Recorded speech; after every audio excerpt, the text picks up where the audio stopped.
Okay, so headphones out, no screens unless you're using it as a calculator. But I mentioned we are doing this, and it's in your notes. You should already have the first part. Otherwise, fill it in now if you don't. But the lesson today was average rate of change. So from any situation, whether it's table, graph, description, coordinates, you need to be able to calculate average rate of change. It's a question that'll come up in every single unit from here on out. It'll come up in all your other math classes. So it's better to just know it now. Don't avoid it. So this formula, highlight it, star it, put it in a note card. It is not a formula that I provide you. You need to have it memorized by the time we test. And let me just show you really quickly. In the slides, well, not the slides, in the notes that I post to Schoology, if there's any like new vocab that we use, it's always like towards the end of the document.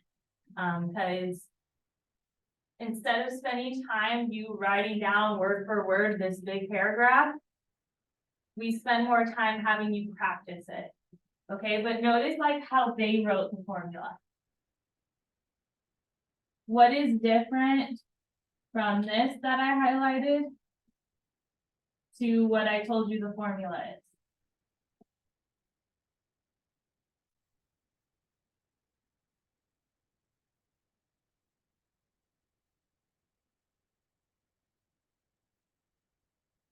Right? Anything different?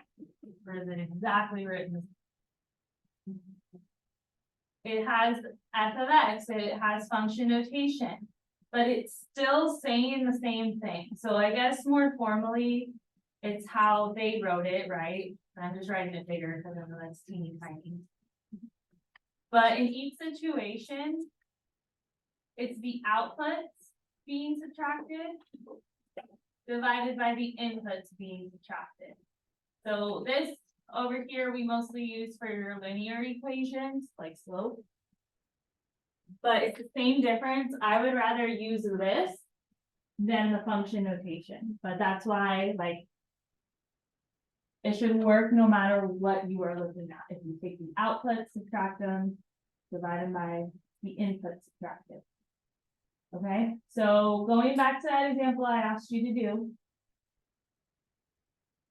In order to use this formula, I need to know what coordinates I'm using. So, Joel, can you tell me one of the coordinates I'm using? 25. So coordinates usually have two numbers.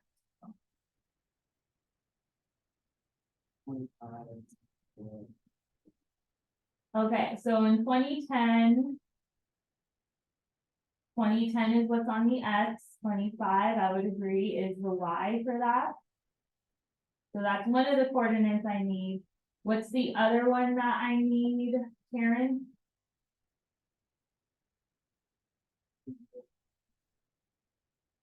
Okay, so 1970, I agree we need. For Texas, so what's the output? It's like a little bit above 10, so maybe 11, but yes. Okay, so it'll never have you find the average rate of change without telling you over what interval. Okay, so you figure out the interval from 1970 to 2010, write it in coordinate form, and pick one of the coordinates to be x1, y1, the other as x2, y2. What you should notice when you do put them over each other, like when you look at the California one, for example, notice that when I wrote it, the 37 was on top of its pair, the 2010. And then the 20 and the 1970 were also on top of each other. That's what you should notice too. They should never be diagonal if they're from the same coordinate. So the way that I labeled it, what did I say my Y2 is, Jaden?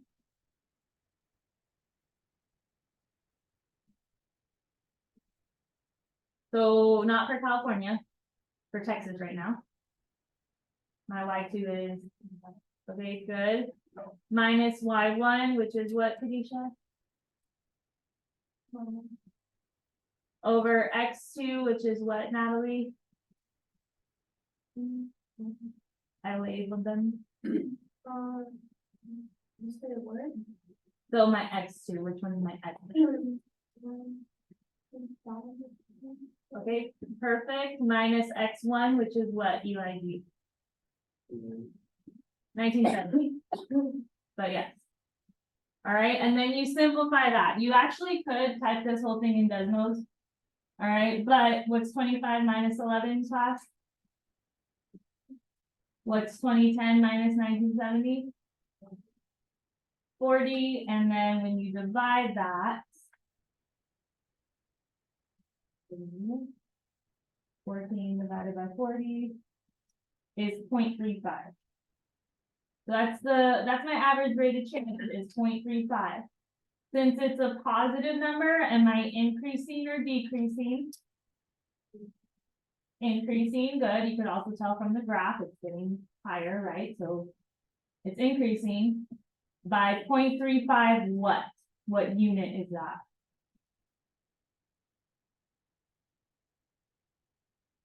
Look at your axes in case you need a hint. But 0.35 what?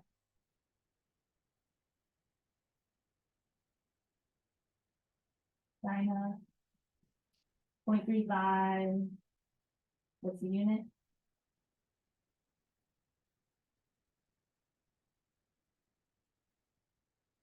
What do we say on my y-axis?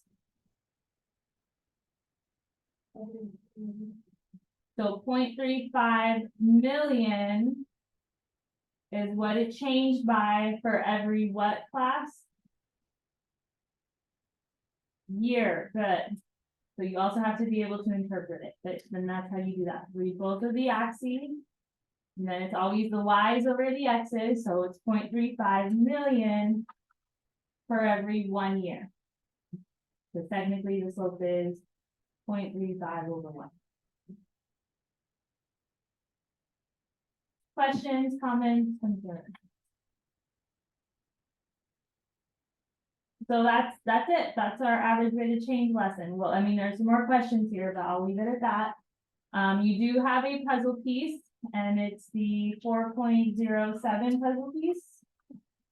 So unit 4, lesson 7, practice and Schoology, that's your main priority right now. When and if you finish that at 80% or higher, consider working on the other study guides for like the unit 4 test for the final exams. But from what I saw earlier, it was just like 1 or 2 attempts that people could get to these short months. So please do that in school.